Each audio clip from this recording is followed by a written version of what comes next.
Enumeremos algumas das consequências dessa dificuldade inicial. O aparecimento prematuro de culpa, a incapacidade do bebê de vivenciar separadamente a culpa e a perseguição, e o resultante aumento da ansiedade persecutória já foram mencionados acima. Também chamei atenção para a importância da confusão entre os pais, resultante da intensificação pela inveja da figura dos pais combinados. Relacionei o aparecimento prematuro da genitalidade à fuga da oralidade, levando a um aumento da confusão entre tendências e fantasias orais, anais e genitais.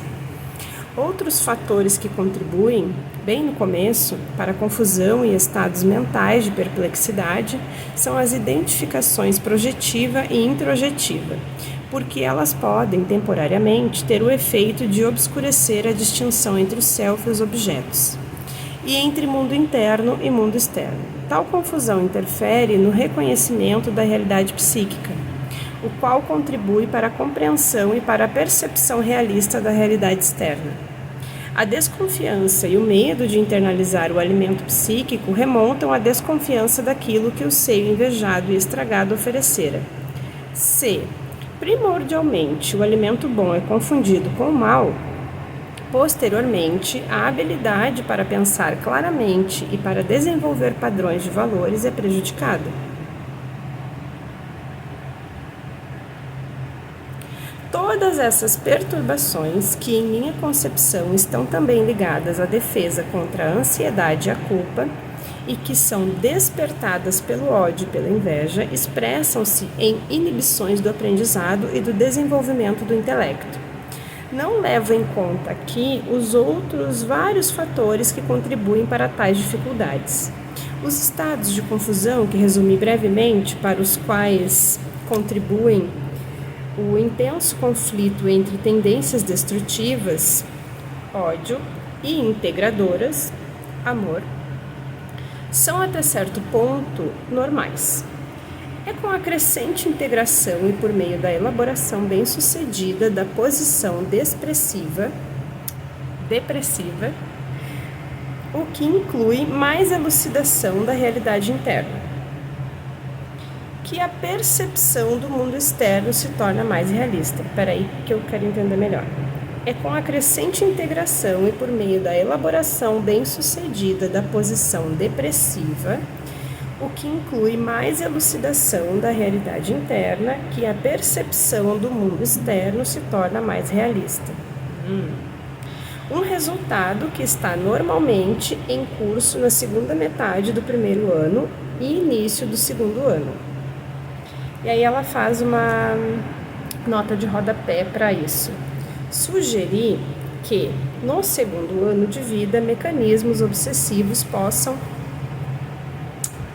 para o primeiro plano e a organização do ego ocorre sob o predomínio de impulsos e fantasias anais. Aí tem que ler um artigo dela de 1952. Essas mudanças estão essencialmente ligadas a uma diminuição da identificação projetiva, que forma parte das ansiedades e mecanismos esquizoparanoides. Se você não sabe o que é esquizoparanoide, se você tem uma vaga ideia ou está fazendo alguma similaridade com algum outro significado de alguma palavra semelhante a esquizoparanoides, eu recomendo que você busque o real significado de esquizoparanoide. Vou agora tentar uma breve descrição das dificuldades que caracterizam o progresso durante uma análise. Importante. Só depois de um trabalho longo e laborioso é que se torna possível capacitar o paciente a fazer face à inveja primária e ao ódio. Presta atenção no longo e laborioso aqui, hein, gente? Embora sentimentos de competição e inveja sejam familiares à maioria das pessoas, suas implicações mais profundas e arcaicas, vivenciadas na situação transferencial, são extremamente dolorosas e, por isso, difíceis de serem aceitas pelo paciente.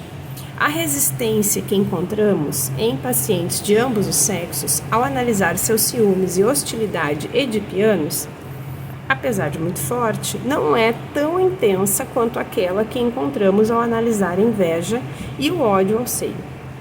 Ajudar um paciente a atravessar esses profundos conflitos e sofrimentos é a maneira mais eficaz de promover sua estabilidade e integração, porque o torna capaz, por meio da transferência, de estabelecer mais seguramente seu objeto bom e seu amor por ele, e de ganhar alguma confiança em si mesmo. É desnecessário dizer que a análise dessa relação mais arcaica envolve a investigação de suas relações posteriores e possibilita ao analista compreender mais plenamente a personalidade adulta do paciente. E aí eu vou fazer um adendo aqui. É por isso que precisa vir para análise semanalmente. Quando tu vem quinzenalmente, uma boa parte daquilo que foi dito em análise vai se dissipando. E aí é quase como se tu tivesse que, sabe? Vem cá, vamos lembrar daquilo. Então vai demorar mais, vai dificultar mais, e a possibilidade de tu desistir de fazer uma análise é muito maior. Então eu recomendo, não adianta vocês virem para análise, identificar de forma consciente o que está acontecendo com vocês e vocês não virem tratar. Então se tu vem a cada 15 dias ou uma vez no mês, tu não vai tratar, tu só vai ter insights, tu vai ter percepções, tu vai ter... Só que isso não vai adiantar, porque a gente de forma consciente percebe o que está acontecendo, mas não acessa o inconsciente. E aí é que mora o problema. E é aí que tem que vir para análise toda semana. No decurso da análise, nós temos que estar preparados para encontrar flutuações entre melhoras e retrocessos. Isso pode se manifestar de vários modos. Por exemplo, o paciente sentiu gratidão e apreciação pela capacidade do analista. Essa mesma capacidade, causa de admiração, logo dá lugar à inveja. A inveja pode ser contrabalançada pelo orgulho em ter um bom analista. Se o orgulho incita a possessividade, pode haver uma revivência da voracidade infantil, que poderia ser expressa nos seguintes termos: eu tenho tudo o que quero, tenho a mãe boa toda só para mim. Tal atitude voraz e controladora é capaz de estragar a relação com o objeto bom e dar origem à culpa, que logo pode levar a outra defesa. Por exemplo, não quero ferir a analista mãe, prefiro abster-me de aceitar suas dádivas.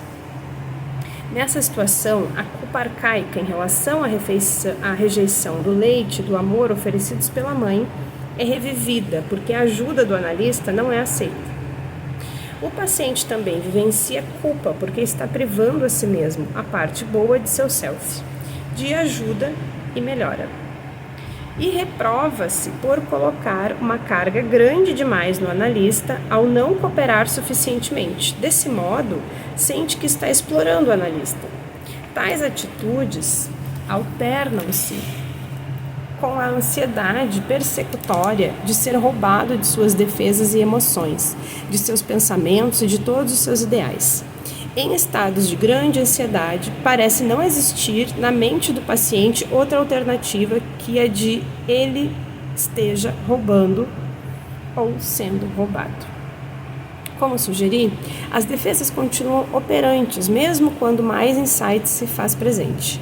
Cada passo em direção à integração e ao correspondente mobilização de ansiedade pode fazer defesas arcaicas aparecerem com maior força. E mesmo que apareçam novas defesas,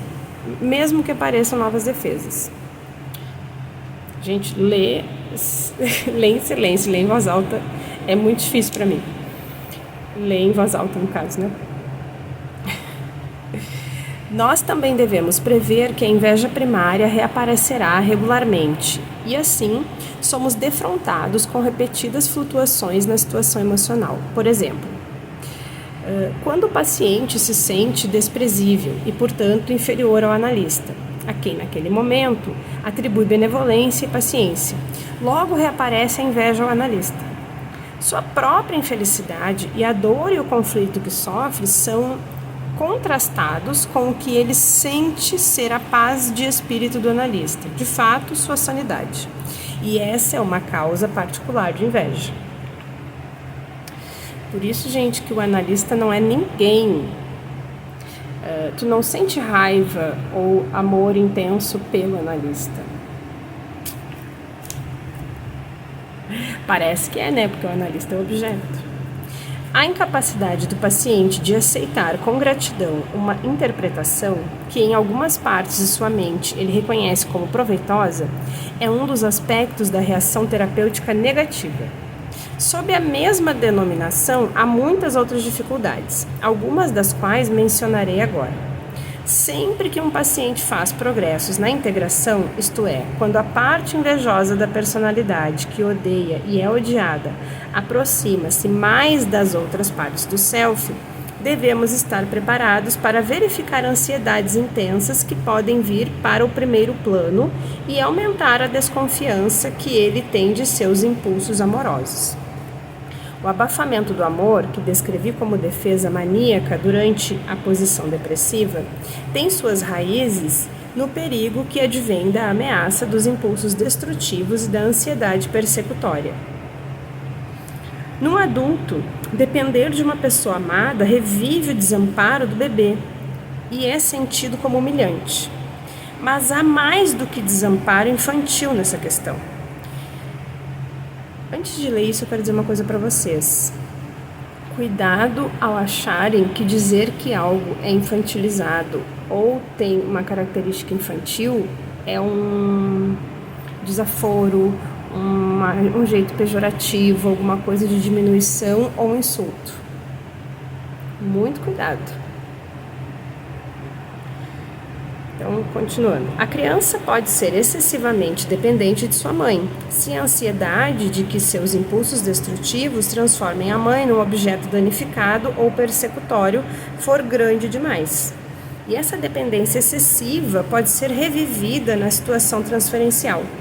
A ansiedade de que, em se dando lugar ao amor, a voracidade pode vir a destruir o objeto é outra causa de abafamento dos impulsos amorosos.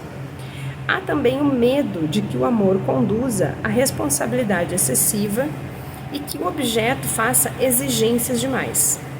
O reconhecimento inconsciente de que o ódio e os impulsos destrutivos estão em atividade pode fazer o paciente sentir-se mais sincero ao não admitir amor, seja para si mesmo, seja para os outros. Ai, passou o tempo.